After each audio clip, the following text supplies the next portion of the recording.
من الشیطان الرجیم بسم اللہ الرحمن الرحیم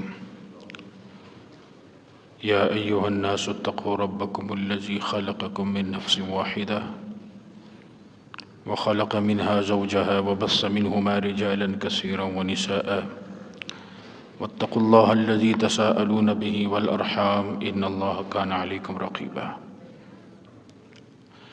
آج کی نماز تراویح میں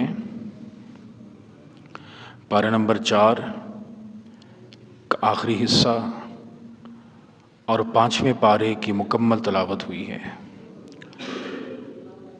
یعنی آج سورۃ النساء کو شروع کیا گیا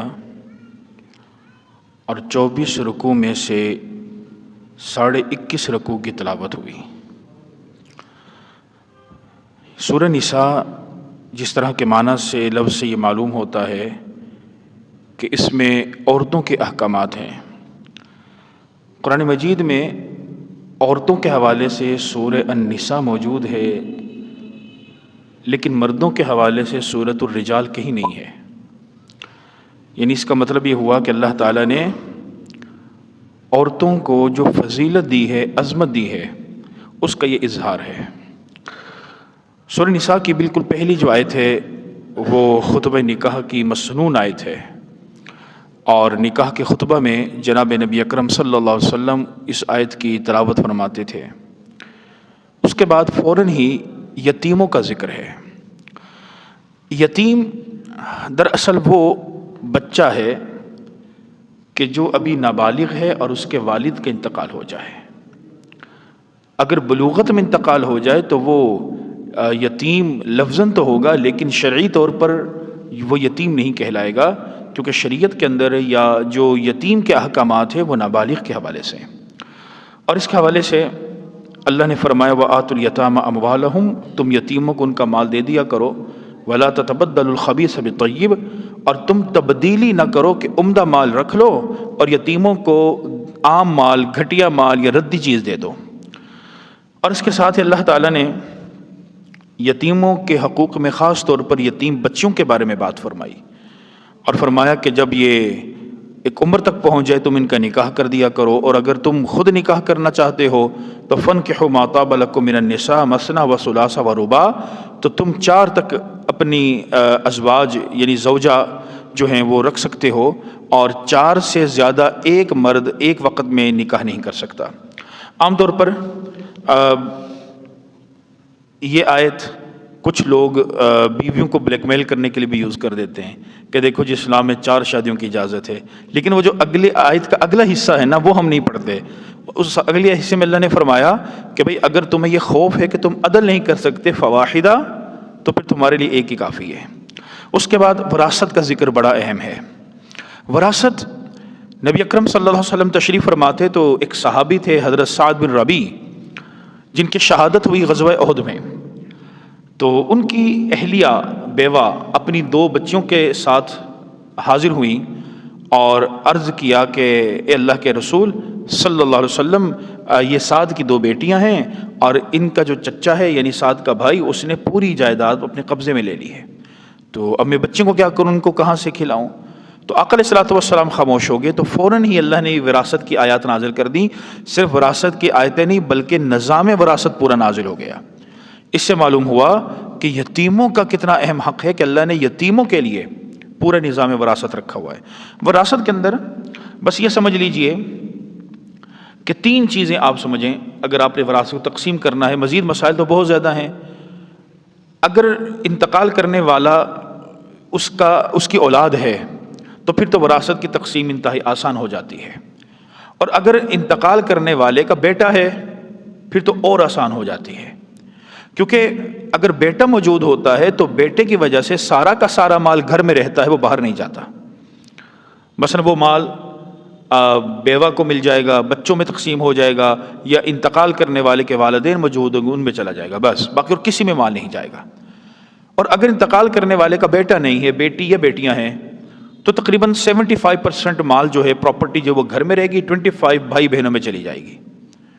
اور اگر مرنے والے کا بیٹا کوئی نہیں، اولاد ہی نہیں ہے، تو پھر بیوہ کو حصہ ملے گا، باقی سارا بھائی بہنوں میں تقسیم ہو جائے گا جو مرنے والے کے ہوں گے۔ یعنی اولاد جو ہے یہ نعمت ہے، اور اس نعمت میں بیٹا وہ نعمت ہے جو پوری پراپرٹی کو گھر کے اندر کھینچ کر لے کر آتا ہے۔ اس لیے آپ دیکھیں تو انبیاء علیہ السلام نے بھی بیٹے کی دعا کی۔ بہرحال تو وراثت کے بے شمار باہر مسائل ہیں۔ اس کے بعد محرمات کا ذکر آ جاتا ہے کہ جن سے نکاح کرنا حرام ہے۔ اللہ نے فرمایا کہ جو رشتے بیان کیے ان رشتوں میں 3 چیزیں سمجھ لیں کہ 3 چیزوں کی وجہ سے نکاح جو ہے وہ حرام ہو جاتا ہے۔ نمبر 1، اگر کسی سے خونی رشتہ ہے، بھائی ہے، بہن ہے، اب یہ خونی رشتہ بن گیا، ماں ہے یہ خونی رشتہ بن گیا، باپ ہے، اگر خونی رشتہ موجود ہے تو پھر خونی رشتے میں نکاح نہیں ہو سکتا۔ دوسری چیز ہے رضاعت کے، یعنی اگر عورت نے کسی بچے کو دودھ پلا دیا تو وہ اس طرح ہی اس پر حرام ہے جیسے حقیقی ماں حرام ہے۔ جس طرح حقیقی ماں کی بیٹی یعنی بہن سے نکاح کرنا حرام ہے، اسی طرح رضائی ماں کی بیٹی یعنی رضائی بہن سے نکاح کرنا بھی حرام ہوگا۔ تیسری چیز آ جاتی ہے مصارحت۔ مصاہرت کا مطلب ہوتا ہے کہ شادی کی وجہ سے جو رشتے حرام ہوتے ہیں، مثلا اگر کسی عورت کا نکاح ہو گیا، رخصتی ہو گئی، تو اب جو شوہر ہے وہ اپنی ساس سے نکاح نہیں کر سکتا، کیونکہ ساس کیوں حرام ہوئی؟ اس وجہ سے کہ اس کی بیٹی کے ساتھ اس کا تعلق زوجیت ہو چکا ہے۔ تو 3 انداز سے نکاح جو ہے محرمات، ان کی تفصیل اللہ نے بیان فرمائی۔ اس کے بعد اللہ تعالیٰ نے مرد کی حاکمیت کا ذکر کیا، الرجال قوامون علی النساء، فرمایا کہ مردوں کو عورتوں پر فضیلت حاصل ہے۔ لیکن یہ فضیلت کس انداز میں؟ نمبر 1 کہ وہ اخراجات کا ذمہ وہ مرد کے اوپر ہے۔ اسی طرح فطرتی طور پر مرد کو اس لیے فضیلت حاصل ہے، وہ گھر کے سارے نظام کو سنبھالتا ہے۔ اور یہ جو ضابطہ ہے اس کا یہ مطلب نہیں ہے کہ اسلام یہ کہتا ہے کہ جی عورت کو کوئی حق حاصل نہیں، بلکہ اسلام نے مرد کو عہدہ دے کر اس کی ذمہ داری کو بڑھایا ہے۔ اس کے بعد سورہ نساء میں آیت نمبر 34 اور 35 میں ایک انتہائی اہم بات اللہ رب العزت نے بیان فرمائی، اور وہ بات یہ ہے کہ اگر میاں بیوی میں ناچاقی ہو جائے تو اس کا کیسا حل ہوگا۔ ہمارے معاشرے میں تو عام طور پر یہ ہوتا ہے کہ بھئی اگر ناچاقی ہوگی، انبن ہوگی، تو بس لوگوں کو، عام جو لوگ جن کو معلوم نہیں ہے مسائل کا، وہ سمجھتے ہیں بس طلاق ہی دینی، بھئی طلاق کے علاوہ کوئی حل ہی نہیں ہے۔ حالانکہ یہ بالکل غلط ہے۔ طلاق یہ فرسٹ آپشن نہیں ہے، یہ لاسٹ آپشن ہے۔ اب فرسٹ آپشن کیا ہے؟ اللہ رب العزت نے فرمایا کہ اگر بیوی تمہاری بات نہیں مانتی تو پہلا کام یہ کرو، فَعِظُوهُنَّ، اس کو کوئی نصیحت کرو، اس کو سمجھاؤ، اس کے ساتھ اس کی کونسلنگ کرو، اس کے ساتھ بیٹھ کر ڈسکشن کرو۔ اچھا اگر پھر بھی نہیں مانتی تو وَهْجُرُوهُنَّ فِي الْمَضَاجِعِ، تو دوسرا کام یہ کرو کہ اب بیڈ روم کے اندر اپنا بستر الگ کر دو۔ اچھا اللہ رب العزت نے خاص طور پر ایک چیز بیان فرمائی، فی المضاجع، یعنی جہاں تمہاری آرام کی جگہ ہے، بیڈ روم ہے۔ اس کا مطلب ہے جھگڑا اپنے بیڈ روم تک رکھنا ہے، اپنے کمرے تک رکھنا ہے، باہر لے کر نہیں جانا۔ باہر تو میاں بیوی بن کر رہو جس طرح رہتے ہو، لیکن بیڈ روم کے اندر آؤ، اب اپنا بستر الگ کر دو، بیوی کا بستر الگ کر دو۔ اگر یہ یعنی اس کو مینٹلی طور پر اس کو سمجھاؤ۔ اگر پھر بھی نہیں مانتی تو وَضْرِبُوهُنَّ، تو پھر تم اس پر سختی کر سکتے ہو، اس کو مار سکتے ہو۔ اچھا عام طور پر اس جملے پر بڑی بات کی جاتی ہے جی اسلام عورت کو مارنے کا کیوں کہتا ہے؟ حالانکہ یہ ہم بھول جاتے ہیں کہ اسلام اس سے پہلے بھی تو 2 آپشن دے رہا ہے کہ اس کو سمجھاؤ، اس کا بستر الگ کرو، پھر تیسرے نمبر پر مار ہے۔ اس کا مطلب یہ ہوا کہ مار تک وہی عورت جائے گی کہ جو پہلی 2 آپشن کو نہیں سمجھ پائے گی۔ یعنی اگر ایک بیوی دینی تعلیم رکھتی ہوگی، اس کو پتا ہے بھئی یہ مجھے نصیحت کر رہا ہے، اگلا مرحلہ آئے گا بستر الگ کر دے گا۔ اچھا بستر الگ ہوگا، اس کو پتہ کہ اگلا مرحلہ پھر مجھے پٹائی پڑے گی۔ اس کا مطلب اگر وہ تعلیم یافتہ ہے، دینی تعلیم سے روشناس ہے، اس کو معلوم ہوگا مجھے پٹائی ہوگی، اس لیے وہ حد تک نوبت نہیں آنے دے گی۔ تو جس کو دینی تعلیم کا نہیں پتہ ہوگا، اس کو جب مار پڑے گی وہ پھر وہ ویلا کرے گی، دیکھیں جی دین اسلام بڑا ظلم کرتے عورتوں پر۔ اچھا اگر تیسرے مارنے یعنی سختی کرنے سے بھی عورت نہیں سمجھ پا رہی تو اللہ نے فرمایا کہ فَبَعَثُوا حَكَمًا مِّنْ أَهْلِهِ وَحَكَمًا مِّنْ أَهْلِهَا، اب ایک کام یہ کرو کہ تم اس کی طرف سے ایک بندہ بٹھا لو، کوئی فرد بٹھا لو، اپنی طرف سے ایک فرد بٹھا لو، تھرڈ پارٹی انوالو کرو اور اب فیصلہ کرواؤ جس کے بارے میں تمہارے درمیان جھگڑا ہے۔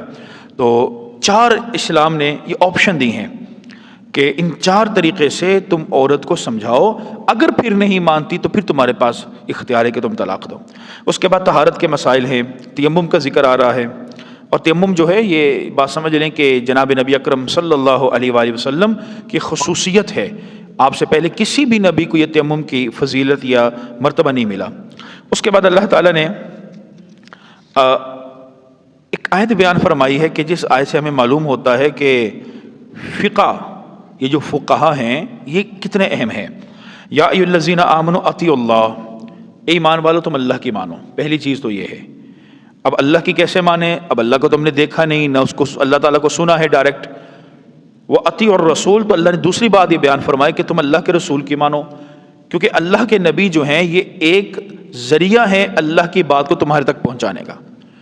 اب اگلا سوال یہ آ سکتا ہے کہ اللہ کے رسول کی مانیں تو پھر اللہ کے رسول تو عرب میں تھے، ہم تو عجمی ہیں، ہمیں تو عربی نہیں آتی، پھر کیا کریں؟ وَأُولِي الْأَمْرِ مِنْكُمْ، تم ان لوگوں کی مانو کہ جن کو اللہ نے علم عطا فرمایا ہے، یعنی جو فقہا ہیں، جو اللہ کی بات کی تشریح کرتے ہیں، اللہ کے نبی کی بات کی تشریح کرتے ہیں۔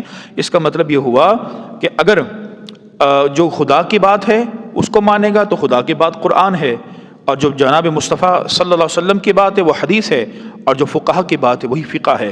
تو اللہ تعالیٰ نے یہ زور دیا ہے کہ تم اپنے زمانے کے علماء فقہا کی بات کو مانو۔ اس کے بعد اللہ رب العزت نے ایک چیز بیان فرمائی آیت میں کہ وَلَوْ أَنَّهُمْ إِذ ظَّلَمُوا أَنفُسَهُمْ جَاءُوكَ فَاسْتَغْفَرُوا اللَّهَ وَاسْتَغْفَرَ لَهُمُ الرَّسُولُ، فرمایا کہ اے اللہ کے نبی، اگر کوئی شخص آپ کے پاس آتا ہے تو آپ کیا کریں؟ اس کے لیے دعائیں مغفرت کیا کریں۔ آپ جب دعائیں مغفرت کریں گے نا تو اللہ اس کی ضرور مغفرت کر دے گا۔ اب یہاں پر ایک بات سنیے، عربی حکایات میں ہمیں ایک حکایت ملتی ہے، واقعہ ملتا ہے، صحیح ہے صحیح نہیں ہے، بہر اس پر تو بحث ہو سکتی ہے، اور وہ واقعہ ملتا ہے ایک دیہاتی کا، بدو کا، اور وہ بدو جناب نبی اکرم صلی اللہ علیہ وسلم کے روزے اقدس پر حاضر ہوا، اور اس نے ایسے الفاظ سے دعا کی، وہ دعا بڑی اہم ہے، وہ میں آپ کو سناتا ہوں۔ کہتے ہیں کہ وہ بدو جب آقا علیہ الصلوۃ والسلام کے روزے مبارک کے سامنے کھڑا ہوا تو اس نے کہا، اے اللہ، یہ آپ کے حبیب ہیں، میں ان کا غلام ہوں، شیطان آپ کا دشمن ہے، خدایا اگر تو مجھے بخش دے گا تو تیرا محبوب خوش ہوگا، تیرا بندہ کامیاب ہو جائے گا، اور شیطان جو دشمن ہے وہ غمگین ہو جائے گا۔ تو مولا اگر تو میری بخشش نہیں کرے گا تو تیرا محبوب غمگین ہوگا، تیرا غلام ناکام ہوگا، تیرا دشمن خوش ہوگا۔ تو الہی تیری شان تو بہت بڑی ہے، تو اپنے حبیب کو کیسے غمگین کرے گا، اپنے بندے کو کیسے ناکام کرے گا، تو دشمن کو کیسے خوش کرے گا؟ اے میرے پروردگار، ہم عرب کے لوگ ہیں، اور ہمارے ہاں رواج یہ ہے کہ کوئی سردار فوت ہو جائے تو اس کی قبر پر جب غلام جاتے ہیں تو وہ غلام آزاد ہو جاتے ہیں، تو اے اللہ یہ تو تمام جہانوں کے سردار ہیں، لہٰذا مجھ غلام کو بھی جہنم کی آگ سے آزاد فرما دے۔ یہ بڑی پیاری دعا اس نے کی، اور یہ کتابوں میں لکھی ہوئی ہے، اور علماء فرماتے کہ اگر موقع ملے تو اس طرح کی دعا جناب نبی اکرم صلی اللہ علیہ وسلم کے روزے مبارک کے سامنے کھڑے کر کریں۔ اور یہ آیت اسی طرح اب بھی موجود ہے کہ جناب نبی اکرم صلی اللہ علیہ وسلم اس کے لیے دعائیں مغفرت کریں گے، اور یہ بعض علماء فرماتے ہیں کہ اس کا تعلق آج بھی ہے۔ اس کے بعد اللہ تعالیٰ نے انعام یافتہ طبقات کا ذکر کیا کہ 4 طبقے ہیں جو انعام یافتہ ہیں، جن کو اللہ انعام دیتا ہے، ایک انبیاء، ایک صدیقین یعنی صحابہ، ایک شہداء اور ایک اولیاء۔ اس کے بعد اللہ تعالیٰ نے قتل کا ذکر کیا کہ اگر کوئی ایمان والا کسی کو قتل کر دیتا ہے تو وہ اس کا حل کیا ہے؟ اگر تو جان بوجھ کر قتل کیا گیا تو اس پر تو قصاص ہے، اگر غلطی سے ہو گیا تو اس پر پھر دیت آ جاتی ہے، جس کو بلڈ منی کہا جاتا ہے۔ ہمارے پاکستان میں اس وقت جو دیت موجود ہے قتل کے بدلے، وہ دیت 2 طرح سے ہے، یعنی دین اسلام میں 2 طرح سے دیت دی جاتی ہے۔ پہلے تو اونٹوں کے حساب ہوتا تھا، اب تو اونٹ نہیں ہے۔ ایک دیت ہے سونے کے لحاظ سے، اور ایک دیت ہے چاندی کے لحاظ سے۔ اگر سونے کے لحاظ سے دیت دینی پڑے گی تو پھر تقریباً 450 تولے یہ سونا دینا پڑے گا، یہ دیت ہے شرعی طور پر سونے کے اعتبار سے۔ یہ تقریباً کوئی 7 سے 8 کروڑ روپے کی رقم بن جاتی ہے۔ اور اگر چاندی کے اعتبار سے دیت دینی ہے تو پھر یہ دیت تقریباً بنتی ہے 2625 تولہ چاندی، یہ تقریباً آج کل 70 لاکھ کے قریب اس کی اماؤنٹ بن جاتی ہے، اور ہمارے پاکستانی قوانین کے اندر یہ دیت موجود ہے جو چاندی کے اعتبار سے ہوتی ہے کم سے کم۔ اس کے بعد صلاۃ خوف کا ذکر ہے جو جنگ میں نماز پڑھی جاتی ہے، اور اس کا طریقہ ہے کہ نماز کیسے پڑھیں، پہلے ایک لشکر پڑھ لے، پھر وہ چلا جائے، پھر دوسرا آ جائے، یعنی امام اپنی نماز پوری کر لے، 4 رکعتیں ہیں تو 2 پہلا فریق پڑھ کر وہ چلا جائے، دوسرا ہے وہ 2 پڑھ لے، پھر امام سلام پھیر دے، اور پھر دوسرا والا اپنی نماز پوری کر کے وہ چلا جائے، پھر پہلے والا آ کر اپنی 2 رکعتیں پوری کر لے۔ اس کے بعد منافقین کا ذکر آ رہا ہے۔ منافقین کی ایک نشانی اللہ نے بیان فرمائی کہ مذبذبین بین ذالک، کہ وہ کسی ایک موقف بنے، کبھی ادھر کبھی ادھر، کبھی ادھر کبھی ادھر۔ اب یہ سمجھیے آج کے معاملات میں، آج کل جیسے کوئی شخص کسی حوالے سے اپنی بیوی کو طلاق دے دینا، تو وہ طلاق دینے کے بعد مختلف لوگوں سے مسئلے پوچھتا ہے۔ کسی کے پاس جاتا ہے، ہاں جی طلاق ہوئی کہ نہیں ہوئی، ہاں جی ہوگی۔ وہ دوسرے کے پاس جائے گا، ہوئی کہ نہیں ہوئی، ہاں جی ہوگی۔ تیسرے کے پاس جائے گا، وہ کہتا نہیں ہوئی، وہ کہتا اے بندہ صحیح ہے، باقی سارے جو ہیں وہ جاہل ہیں۔ تو جس طرح منافقین ہوتے ہیں، وہ منافقین کیا کرتے ہیں، وہ اپنا موقف، اپنی بات کو چھوڑ کر اوروں کی باتوں کی طرف چلے جاتے ہیں۔ اللہ فرماتے ہیں اسی یہ منافقین کی نشانی، آج کے دور میں یہ چیزیں موجود ہیں۔ اور آخری آیت جو 5ویں پارے کی ہے، بڑی اہم آیت ہے۔ اللہ نے ہمیں اپنے عذاب سے بچنے کا طریقہ بیان کیا کہ اللہ کے عذاب سے ہم کیسے بچ سکتے ہیں۔ ما یفعل اللہ بعذابکم ان شکرتم وآمنتم، تم 2 کام کر لو، ایک اللہ کا شکر کرتے رہو، ایک اللہ پر ایمان لانے والے بن جاؤ، اللہ تمہیں عذاب دے کر کیا کرے گا؟ اللہ تمہیں کبھی عذاب نہیں دے گا۔ دعا کہ اللہ تعالیٰ سے جو کہا جو سن اپنی بارگاہ میں قبول فرمائے۔ الحمدللہ رب العالمین والعاقبۃ للمتقین والصلاة والسلام علی سید المرسلین۔ اللہم انا نسألک علما نافعا ورزقا واسعا والشفاء من کل داء، رب ارحمہما کما ربیانی صغیرا، اللہم اجعل قبر ابی روضۃ من ریاض الجنہ، وصلی اللہ تعالی علی خیر خلقہ محمد وعلی آلہ وصحبہ اجمعین برحمتک یا ارحم الراحمین۔